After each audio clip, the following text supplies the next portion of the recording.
یہ بات میں اس لیے کلیئر کر دوں کہ یہ مجھے بڑا لطف آ رہا ہے اس بات کرنے میں کہ پچھلی بار میں نے کسی پروگرام میں اسی کواکب نیرات کا حوالہ دیا اور میں نے یہ تشریح نہیں کی جو آج میں کر رہا ہوں علامہ ذہبی کی.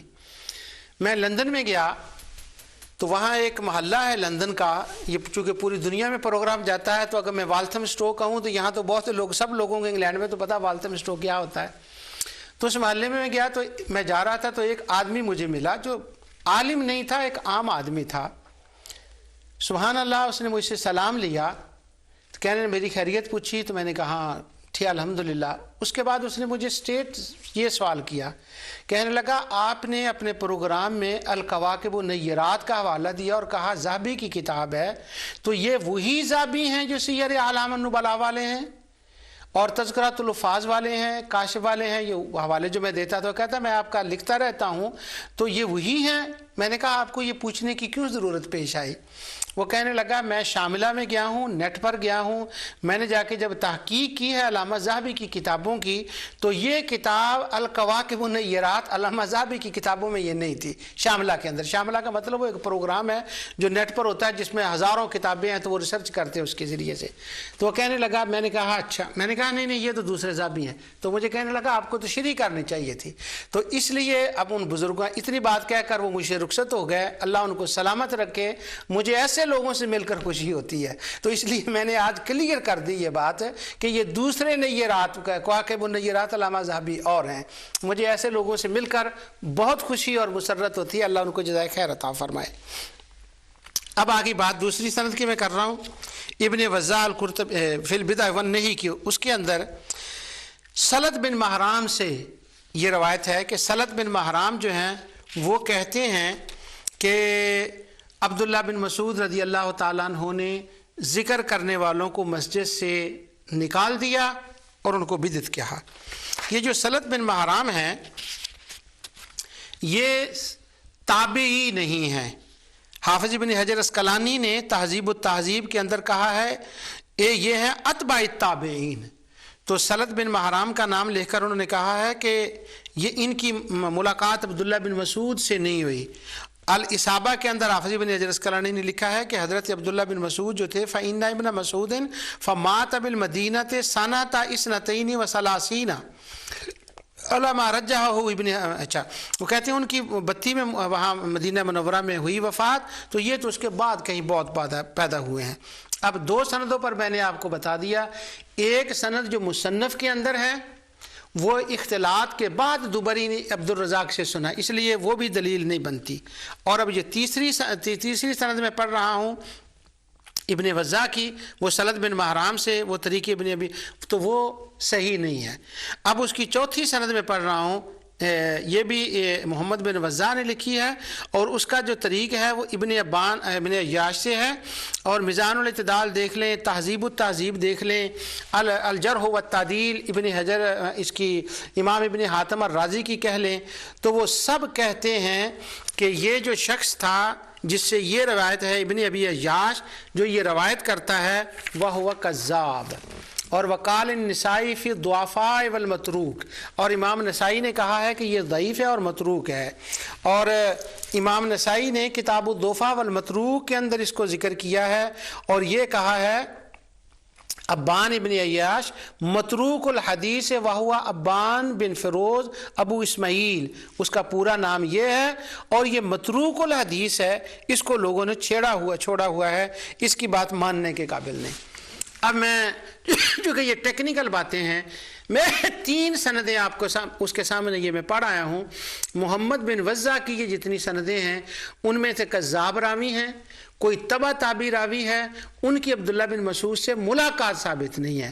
تو یہ ہے حال ان کا، ان روایات کا جن کے اوپر وہ کیا جاتا ہے، سارا مدار اس کے اوپر کیا جاتا ہے.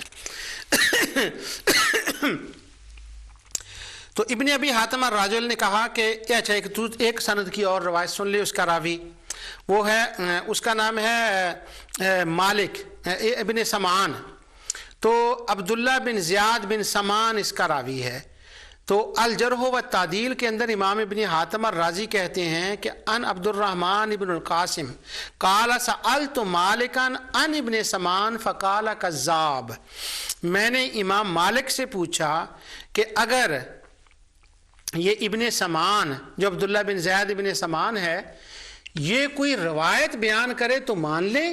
تو امام مالک نے کہا پرلے درجے کا جھوٹا ہے، جھوٹ بولتا ہے، اس کی روایت کا بیان کرنا یہ جائز نہیں ہے۔ تو یہ ہو گئی اس کی وہ اسناد۔ اب ان اسناد کے بعد میں تھوڑا سا اس کو بدل دوں تاکہ وہ تھوڑا سا ٹیسٹ جو ہے نا وہ چینج ہو جائے۔ اس کے اوپر میں دوسری دلیلیں دی دوں۔ 3-4 سندیں جو اس کی ہیں وہ عبداللہ بن مسعود تک ثابت نہیں ہے۔ اس کا مطلب ہوا عبداللہ بن مسعود نے نہ کسی کو بدعتی کہا، نہ ان کو مسجد سے نکالا، یہ باطل روایت ہے اس حق روایت کے مقابلے میں جو بخاری مسلم میں ہے۔ اب میں چند ایک محدثین کی اس کے اوپر آپ کو بتاتا ہوں، عمل بتاتا ہوں۔ یہ حافظ سیوطی نے الحاویر الفتاوی کے اندر یہ بیان کیا ہے کہ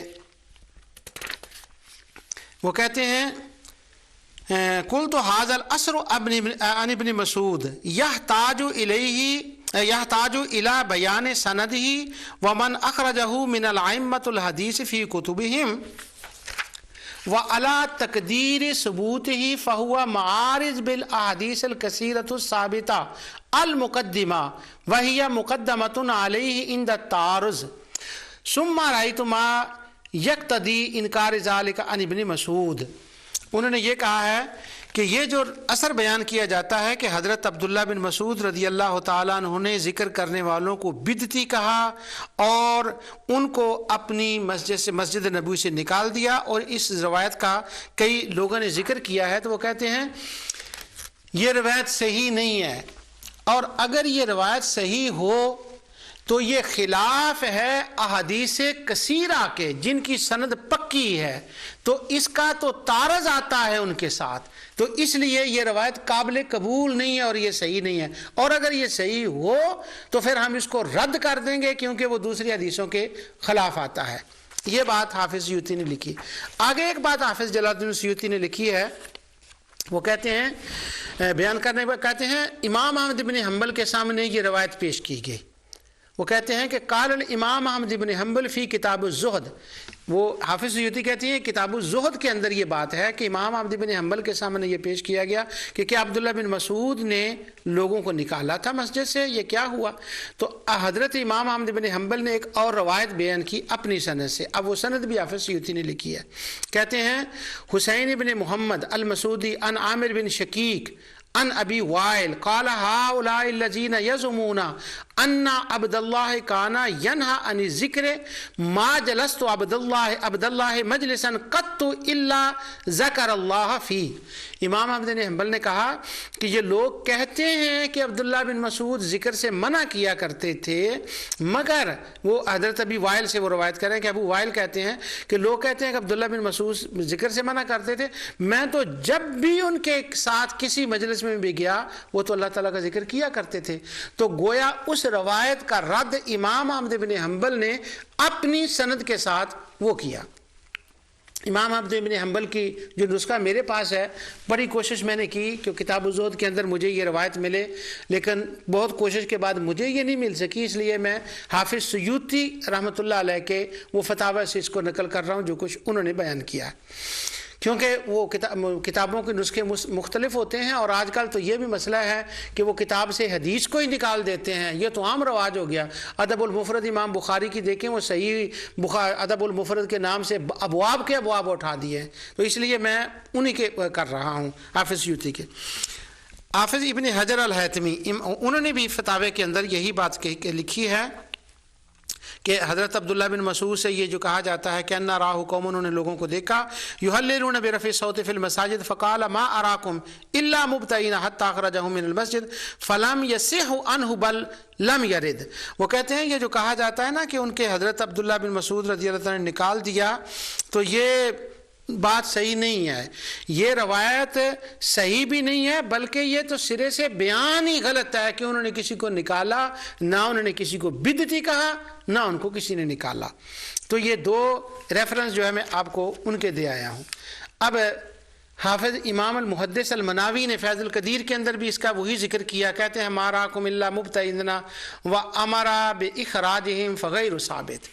تو امام مناوی بھی کہتے ہیں فیض القدیر کے اندر کہ یہ جو کہا جاتا ہے قوما یحللون، جو ذکر کرتے تھے لا الہ الا اللہ، ان کو نکال دیا، وہ کہتے ہیں اس کا کوئی ثبوت نہیں ہے۔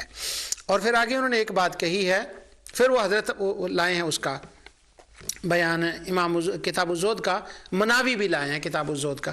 اس کا مطلب ہوا امام ابن حجر مکی لائے ہیں، امام حافظ سیوطی لائے ہیں، یہ مناوی لائے ہیں، یہ سب امام احمد بن حنبل کی کتاب الزہد کا حوالہ کوٹ کر رہے ہیں کہ امام احمد بن حنبل نے کہا یہ ہو ہی نہیں سکتا، وہ اس کا رد کر رہے ہیں۔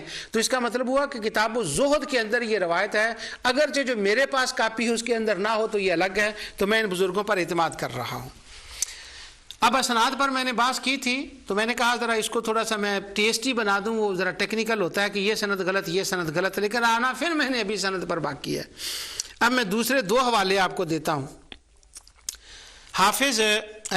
علامہ علوسی نے سورہ طٰہٰ کی جو آیت ہے وَإِن تَجْهَرْ بِالْقَوْلِ فَإِنَّهُ يَعْلَمُ السِّرَّ وَأَخْفَى، اس آیت کے تحت وہ بیان کرتے ہیں علامہ علوسی وَمَا ذُكِرَ فِي الْوَاقِعَاتِ عَنِ ابن مسعود، کہ وہ جو واقعہ بیان کیا جاتا ہے کہ ان را قوما یحللون برفع الصوت فی المسجد فقال اراکم الا مبتدعین حتی اخرجہ من المساجد لا یصح عند الحفاظ من الائمۃ المحدثین۔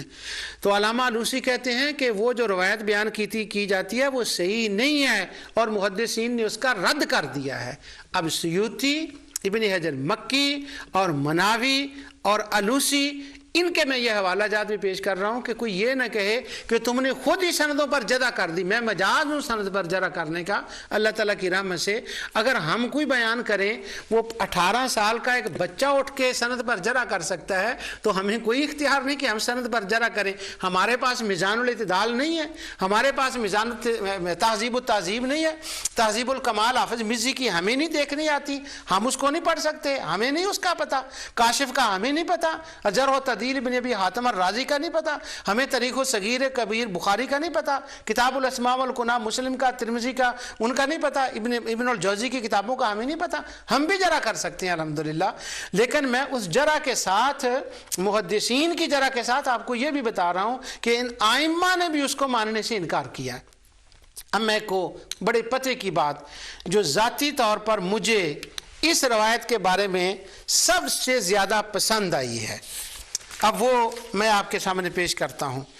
اور یہ بھی میں آپ کو بتا دوں کہ یہ ایک تفسیر اسماعیل حقی رحمۃ اللہ علیہ کی جو کتاب ہے تفسیر البیان، اس کے اندر سے یہ میں بیان کر رہا ہوں۔ اور اس پروگرام کے شروع میں نے آیت پڑھی تھی الذین آمنوا وتطمئن قلوبہم بذکر اللہ الا بذکر اللہ تطمئن القلوب، یہ آیت پڑھی تھی۔ اور اسی غرض سے میں نے یہ آیت پڑھی تھی کہ اسماعیل حقی رحمۃ اللہ علیہ نے اس آیت کی تفسیر میں یہ باتیں لکھی ہیں اب جو میں آپ کے سامنے بیان کرنے لگا ہوں۔ وہ باتیں یہ ہیں کہ اسماعیل حقی رحمۃ اللہ علیہ، ویسے میری یہ پسندیدہ تفسیر ہے روح البیان، ذاتی طور پر مجھے بڑی پسند ہے تفسیر۔ اس کی وجہ یہ ہے کہ وہ قرآن کریم کا ترجمہ تفسیر کرتے ہیں، اور پھر نفس کے اوپر آج ہم نے امپلیمنٹ قرآن کو اپنے اوپر کیسے کرنا ہے، نفس کی بیماریاں کیا ہیں، اس آیت سے وہ کیسے دور ہوتی ہیں، وہ کلام کرتے ہیں۔ پھر اولیاء اللہ کی احوال اور حکایات اس کے اوپر لاتے ہیں، جس کی وجہ سے وہ دل نرم ہوتا ہے، دل کے اندر ایک گداز پیدا ہو جاتا ہے، اور آنکھیں نم ہو جاتی ہیں جب ہم ان واقعات کو پڑھتے ہیں۔ تو سبحان اللہ، یہ بڑی زبردست تفسیر ہے، تفسیر روح البیان۔ مجھ سے جب لوگ پوچھتے ہیں کہ آپ کی پسندیدہ، یہ بات اسے پوچھی گئی علامہ ابن تیمیہ سے، آپ کو کون سی تفسیر پسند ہے؟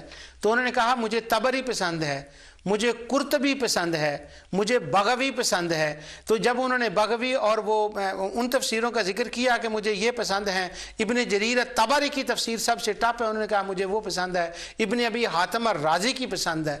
تو جس طرح سے حافظ ابن تیمیہ حق رکھتے ہیں نا کہ وہ کسی تفسیر کو پسند کریں، اس لیے یہ عاجز مجھ جیسا ایک بندہ بھی حق رکھتا ہے کہ وہ بھی کسی کی تفسیر کو پسند کر لے۔ تو روح البیان میری پسندیدہ تفسیر ہے، اس وجہ سے وجہ میں نے بتا دی۔ تو مجھ سے اگر کوئی پوچھے نا، کسی نے پوچھا، اگر لوگ پوچھتے ہیں آپ کی پسندیدہ تفسیر، تو میں کہتا ہوں روح البیان اسماعیل حقی رحمۃ اللہ علیہ کی، تو وہ حیران ہوتے ہیں، وہ کہتے ہیں ازالہ شبہات میں وہ طبری، ابن حاتم، ابن کثیر، شوکانی، قرطبی وہ چلتی ہیں، تو یہ یہاں پر میں نے کہا نا وہ ان کو وہ بھی مجھے پسند ہیں، ان کو بھی میں پڑھتا ہوں الحمدللہ، لیکن ازالہ شبہات میں ان کے حوالہ دینے کی وجوہات کچھ اور ہوتی ہیں۔ تو یہ میرا ایک ذاتی ذوق ہے۔ تو اسماعیل حقی رحمۃ اللہ علیہ نے الذین آمنوا تطمئن قلوبہم بذکر اللہ کے اوپر یہاں یہ بات لکھی۔ وہ کہتے ہیں لوگوں میں یہ بات مشہور ہے، لوگ کہتے ہیں کہ عبداللہ بن مسعود رضی اللہ تعالی عنہ مسجد میں گئے، لوگ لا الہ الا اللہ کا ذکر کر رہے تھے، اللہ اکبر کا ذکر کر رہے تھے، الحمدللہ کا ذکر کر رہے تھے۔ تو عبداللہ بن مسعود نے فرمایا بدعتیوں مسجد سے نکل جاؤ۔ وہ کہتے ہیں اور سب باتوں کو چھوڑ دو، اس کی اسناد کی جرح ایک الگ ہے کہ یہ روایت پایا ثبوت کو نہیں پہنچتی، اور جیسا حافظ سیوطی نے فرمایا ہے اور کہ یہ روایات صحیحہ کثیرہ کی مخالفت میں ہے، یہ قرآن و سنت کے خلاف ہے، اس لیے وہ تو قبول نہیں۔ وہ کہتے ہیں کیا عبداللہ بن مسعود سے ہم یہ ایکسپیکٹ کر سکتے ہیں ویسے کہ وہ یہ کام کریں؟ وہ ایک قرآن کی دلیل لائے ہیں۔ وہ کہتے ہیں اللہ تعالیٰ نے قرآن میں یہ بیان فرمایا وَمَنْ أَظْلَمُ مِمَّنْ مَنَعَ مَسَاجِدَ اللَّهِ أَنْ يُذْكَرَ فِي اسْمُهُ وَسَعَى فِي خَرَابِهَا، اس شخص سے بڑھ کر بھلا کون ظالم شخص ہوگا جو شخص اللہ تعالیٰ کی مسجدوں میں اللہ کے ذکر کرنے والوں کو روک دے اور یہ کوشش کرے کہ یہ ذکر کر رہے ہیں ان کو نکال دے تاکہ مسجد برباد ہو۔ یہ دوسری طریقے سے بھی خرابیاں ہیں، میں وہ اس کے ہر پہلو کی طرف اس وقت نہیں جانا چاہتا۔ وہ کہتے ہیں عبداللہ بن مسعود کو یہ آیت آتی تھی کہ نہیں؟ جب عبداللہ بن مسعود کو یہ آیت آتی تھی کہ مسجدوں کے اندر اللہ کا ذکر کرنے والوں، جو اپنے مولا کا نام لینے والے ہیں، جو اس کا ذکر کرنے والے ہیں، اس کو مسجدوں سے نکالنا ظلم ہے اور نکالنے والا ظالم ہے، تو عبداللہ بن مسعود سے کس طرح سے یہ توقع ہو سکتی ہے؟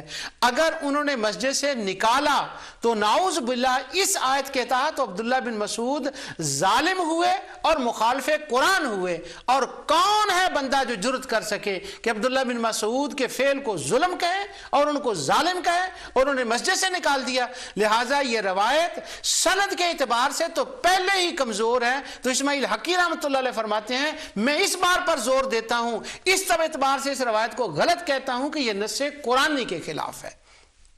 سبحان اللہ، اللہ تعالیٰ رحمت نازل فرمائے اسماعیل حقی رحمۃ اللہ تعالی کی قبر پر۔ انہوں نے اس کے اوپر یہ ایک استدلال کیا ہے اور یہ بڑا پیارا جو ہے نا وہ استدلال ہے، اور ان کا دوسرے بزرگوں کے میں پڑھ آیا ہوں۔ اب جو سورہ طٰہٰ کے اندر حافظ سیوطی نے روح المانی میں جو پڑھا ہے میں نے سورہ طٰہٰ کی تفسیر میں، وہ کہتے ہیں وَعَلَى فَرْضٍ صِحَّتِهِ هُوَ مَعْرِضٌ بِمَا يَدُلُّ عَلَى ثُبُوتِ الْجَهْرِ مِنْهُ رضی اللہ عنہ مما رواه غیر واحد من الحفاظ او محمول علی الجہر البالغ۔ وہ کہتے ہیں کہ پہلی بات تو یہ ہے کہ یہ روایت ان صحیح حدیثوں کے خلاف ہے جن میں جس کو کثیر محدثین نے ذکر کیا ہے اور جن کے اندر یہ ہے کہ عبداللہ بن مسعود خود ذکر کیا کرتے تھے بلند آواز سے اور نبی کریم صلی اللہ علیہ وسلم کیا کرتے تھے۔ وہ کہتے ہیں کہ اگر با فرض محال ایسا ہو ہی جائے تو کوئی بات نہیں، کہ اگر یہ ثابت ہو جائے کہ یہ صحیح ہے، پھر وہ کہتے ہیں کہ ہم اس کا معنی یہ لیں گے کہ وہ جو ذکر کرنے والے تھے وہ گلے پاڑ پاڑ کر چیخ چیخ چیخ کر وہ ذکر کرتے تھے. چونکہ وہ چیخ چیخ کر ذکر کرتے تھے, گلا پھاڑ پھاڑ کر ذکر کرتے تھے, بہت زیادہ بلند آواز سے ذکر کرتے تھے, اس لیے حضرت عبداللہ بن مسعود رضی اللہ تعالیٰ عنہ نے ان کو اس سے جو ہے نا وہ منع کیا. ورنہ عبداللہ بن مسعود ان کو نہ منع کر سکتے تھے نہ انہوں نے کیا ہے. یہ روایت باطل ہے اور اس کی کوئی سند صحیح نہیں ہے. کچھ سندوں پر میں نے بات کی اور کچھ بزرگوں کے اقوال میں نے آپ کو بتائے. اب میں انشاءاللہ اس کے اوپر آگے وہ بات کرتا ہوں. ایک بات اس کے اندر اور ہے, اس روایت کے اندر, کہ وہ حضرت عبداللہ بن مسعود رضی اللہ تعالیٰ نے فرمایا, وہ جو عمر بن سلمہ اس کے راوی ہیں, وہ کہتے ہیں کہ بعد میں وہ جو لوگ تھے سارے وہ خوارج کے ساتھ شامل ہو گئے. یعنی وہ ذکر کر رہے تھے لیکن بعد میں وہ اس کے خوارج کے ساتھ چلے گئے, ان کے ساتھ شامل ہو گئے. اب اتنی باتوں کے بعد ایک میرا دل اور چاہتا ہے کہ جہاں ان بزرگوں نے اس کی کچھ تعویلات کی, جوابات دیے اس کی سند کے اعتبار سے, اس میں ایک میرا بھی دل چاہتا ہے کہ میں بھی اپنا حصہ ڈالوں. وہ یہ ہے کہ بافرض محال اگر یہ روایت ثابت ہو کہ عبداللہ بن مسعود نے ان کو بدعتی کہا اور ذاکرین کو مسجد سے نکال دیا, تو میں یہ عرض کرتا ہوں کہ پھر اس کی وجہ ایک تو یہ ہے نا کہ وہ بلند آواز سے پھاڑ پھاڑ کا ذکر کر رہے تھے. اب میں اس کی ایک اور تجزیہ عرض کر رہا ہوں, مجھے بھی اللہ تعالیٰ نے اپنی رحمت سے میرے دل میں بھی یہ بات ڈالی. وہ یہ کہ عبداللہ بن مسعود رضی اللہ تعالیٰ عنہ نبی کریم صلی اللہ علیہ وسلم کے عظیم صحابی تھے, عظیم فقیہ تھے, اور ان کو اجازت تھی کہ جب کبھی دن رات کو حضور کے گھر میں آ کر ان کو کچھ پوچھنا پڑے تو وہ آ سکتے تھے. اور حضرت عمر فاروق رضی اللہ تعالی عنہ آپ کے حکم سے جب کوفے کو آباد کیا گیا, یہ کوفہ شہر جو ہے اس کے فاؤنڈر سیدنا امیر المومنین عمر فاروق رضی اللہ تعالیٰ عنہ ہیں. جب اس کو بنایا گیا تو وہاں پر صحابہ کو بھیجا گیا جن میں حضرت عمار بن یاسر اور حضرت عبداللہ بن مسعود یہ مفتی بن کر وہاں گئے تھے, قاری بن کر گئے تھے, امام بن کر گئے تھے. تو حضرت عبداللہ بن مسعود رضی اللہ تعالیٰ عنہ کو لینے کے لیے کوفے کے کچھ لوگ آئے, تو کچھ اور لوگ تھے وہاں حاضر ہوئے تھے. حضرت عمر فاروق رضی اللہ تعالیٰ نے کچھ گفٹیں دی, تحائف دیے لوگوں کو. اب جو بصرے سے یا دوسری جگہ کہیں سے آئے سے, یہ طبقات ابن سعد میں یہ ساری بات ہے, دوسری کتابوں میں بھی, الاصابہ میں بھی اس میں دیکھ ہے. میرا وہ واقعہ بیان کرنا مقصود نہیں. تو حضرت عمر فاروق رضی اللہ تعالیٰ نے ان کو تحائف دیے, تو کوفے والے جو تھے ان کو کچھ کم تحائف ملے. تو آپ نے دیکھا کہ ان کے چہرے پر کچھ آثار ایسے ہیں جیسے وہ اتنے خوش نہیں. آپ ان کو مخاطب ہو کر کہتے ہیں تم یہ سمجھتے ہو کہ یہ دنیا کے تحائف میں نے نہیں دیے, تمہیں پتہ نہیں میں نے تمہیں عبداللہ بن مسعود کی صورت میں تحفہ دیا ہے. اللہ اکبر. تو عبداللہ بن مسعود رضی اللہ تعالیٰ نبی کریم صلی اللہ علیہ وسلم کے بہت قریبی اور بہت محبوب صحابی تھے, فقیہ تھے, عظیم فقیہ تھے. تو ان کی نظر بڑی کمال کی تھی, بصیرت تھی ان کی.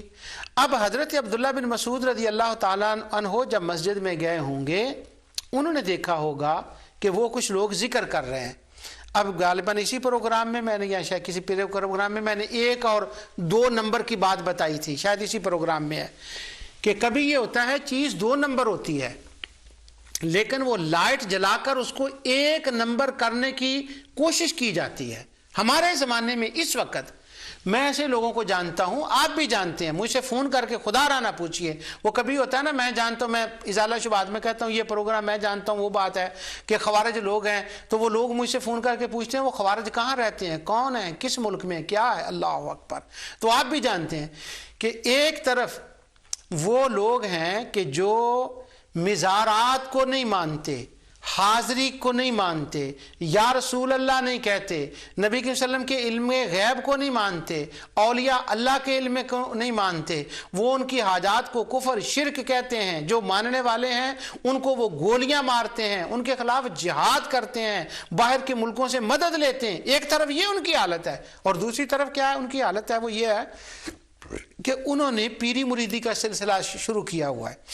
ہمارے شہر میں بھی ہے, آپ کے شہر میں بھی ہوگا, سارے جہاں جہاں ہیں ہمارے انڈیا پاکستان کے لوگ وہاں ہیں.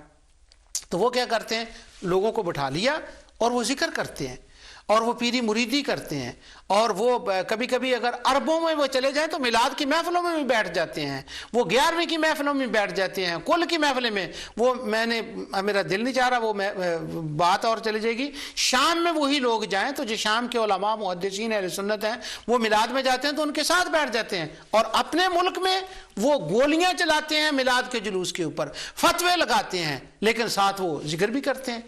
اس طرح سے خوارج کا ایک گروہ ایسا تھا، رہا ہے اور قیامت تک رہے گا، کہ جو ہوتے 2 نمبر ہیں لیکن وہ خود کو ظاہر 1 نمبر کرتے ہیں، کہ وہ ذکر کو مانتے نہیں ہوتے، کچھ نہیں کر رہے ہوتے خوارج ہیں، لیکن ہوتا کیا ہے، لوگوں کو ساتھ لگانے کے لیے، اپنا رعب جمانے کے لیے پیری مریدی بھی کر لی، ذکر بھی کر لیا، کبھی موقع باہر جانے کا ملا، لیبیا میں اگر گئے تو وہاں سے کسی نے فنڈ دینا ہوا تو میلاد کے نام پر فنڈ بھی، وہ بھی سارا کچھ کر لیا۔ اب حضرت عبداللہ بن مسعود رضی اللہ، کیونکہ اس روایت کے آخر میں عمر بن سلمہ یہ کہتے ہیں، جو اس روایت کے راوی ہیں، ابھی میں نے عمر بن سلمہ پر تو جانا ہے کہ وہ کیا ہے اور کیا ان کا معاملہ، اس پر تو میں ابھی جاؤں گا، لیکن میں صرف اس روایت کو مان کر یہ بات کر رہا ہوں کہ اگر بفرض محال مانے تو عمر بن سلمہ کہتے ہیں عبداللہ بن مسعود نے جن کو بدعتی کہا اور ان کو کہا میں نے نبی کریم صلی اللہ علیہ وسلم سے سنا ہے، آپ نے فرمایا کہ میری امت میں ایسے لوگ ہوں گے قرآن خواں بہت ہوں گے، قرآن داں نہیں ہوں گے، حلق سے نیچے قرآن نہیں اترے گا، وہ خارجی ہوں گے۔ تو یہ لوگ پھر خارجیوں کے ساتھ ملے اور انہوں نے حضرت علی رضی اللہ تعالیٰ کے خلاف نہروان میں جنگ کی، اور عمر بن سلمہ کہتے ہیں میں اس جنگ میں موجود تھا، میں حضرت علی کی طرف سے تھا اور وہی لوگ خوارج کی طرف سے تھے۔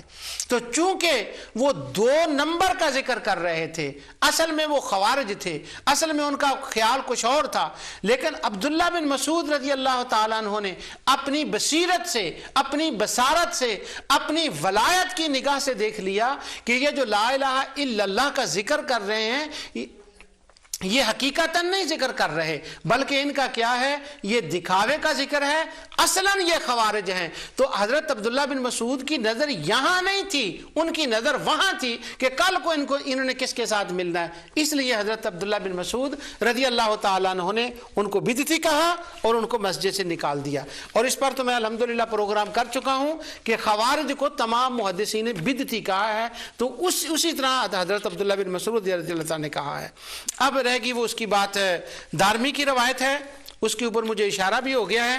اس کا معاملہ یہ ہے کہ اس کا یہ بھی میرے سامنے وہ دارمی ہے، اس کا پہلا راوی حکم ابن المبارک ہے، اور حکم ابن المبارک کے بارے میں ہے کہ یسرق الحدیث، سرقۃ الحدیث، یہ حدیثیں چرایا کرتا تھا۔ اب جب کہتے ہیں نا حدیثیں چرایا کرتا تھا تو اس کا یہ مطلب نہیں ہے کہ وہ حدیث کی کتابیں اٹھا کر چرا لیتا تھا، نہیں، بلکہ اس کا مطلب یہ ہے کسی سے حدیث صحیح سنی، پھر جس سند سے اس نے سنائی ہے اس سند کو اتار دیا اور اپنے استاد کا 1-2 کا نام لے کر اپنی ایک سند نہیں گھڑ لی۔ تو ایسا شخص جو ہے اگرچہ وہ ثقہ ہو، اگرچہ وہ صدوق ہو، لیکن وہ حدیثیں چوری کرنے والا بندہ، اس نے یہ بات بتائی کہ عبداللہ بن مسعود رضی اللہ تعالیٰ نے مسجد سے نکال دیا، اس کی بات کو کون مانتا ہے؟ اس کے بعد رہ گئے عمر بن سلمہ، اس کے بارے میں تو ہمیں ویسے ہی نہیں پتا۔ اب میں آپ کو بتاتا ہوں، امام بخاری نے اس کا نام تاریخ صغیر میں اور تاریخ کبیر میں یہ لکھا ہے کہ یہ عمر بن سلمہ، اس کے 2 نام ہیں، پتہ نہیں یہ کون ہے۔ یہ عمر بن سلمہ حارث ہمدانی کوفی ہے، یہ اسی نام کا دوسرا بندہ عمر بن سلمہ بن خرب ہمدانی کوفی، یا یہ دوسرا یہ کون ہے؟ یہ الکندی ہے، الکوفی ہے، اس نام کے 2 بندے ہیں، مگر اس سند میں جو امام دارمی نے لکھی ہے کسی کو پتہ ہی نہیں کہ کون ہے۔ تو یہ مجہول راویوں کی روایتیں، ان کو حسن اور صحیح کہا جا رہا ہے اور ان کی بیس پر اس کو کہا جا رہا ہے۔ تو یہ راوی عمر بن سلمہ یہ بھی گیا۔ اس کے بعد اس کا دوسرا راوی یحییٰ بن عمر بن سلمہ ہے، اس کے بارے میں بھی نہیں پتا کہ یحییٰ بن عمر سلمہ کس کا بیٹا ہے، یہ عمر بن سلمہ بن خرب کا بیٹا ہے یا یہ عمر بن سلمہ بن حارث کا بیٹا ہے۔ تو اس کے بارے میں بھی اسی طرح یہ روایت ہے۔ تو اس کے تمام راوی جو دارمی کے اندر ہیں اور اس کے اندر ان کا پتہ نہیں۔ اور یہ جو ہے دوسرا محمد بن وضاح، ان کی کتاب کے بارے میں ان کا روایت کرنے والا اسبق بن مالک ہے، وہ کتاب بھی ان سے ثابت نہیں ہے، اس کی روایتیں جو ہیں وہ صحیح نہیں ہیں۔ وہ اپنے استاد اسد بن موسیٰ سے روایت روایت کرتا ہے، اور اسد بن موسیٰ مصر میں تھے، اور اسد بن موسیٰ 112 میں فوت ہو گئے، یہ 118 میں مصر میں گئے، جس سے انہوں نے روایت لی ہے اس سے 6 سال پہلے ان کا وصال ہو گیا۔ اب ایک طرف وہ روایات دیکھ لیں جن میں اجتماعی اور بلند آواز سے محافل کے اندر ذکر کرنے کا بیان ہے، اور دوسری طرف وہ دیکھ لیں یہ روایات ہیں جو میں نے آپ کے سامنے پیش کی ہیں، اس کے اوپر آپ فیصلہ خود کر لیں۔ جو کچھ میں نے کہا اللہ تعالیٰ اپنے حبیب علیہ السلام کے صدقے سے اس کو قبول فرمائے۔ وما علیہ الا البلاغ۔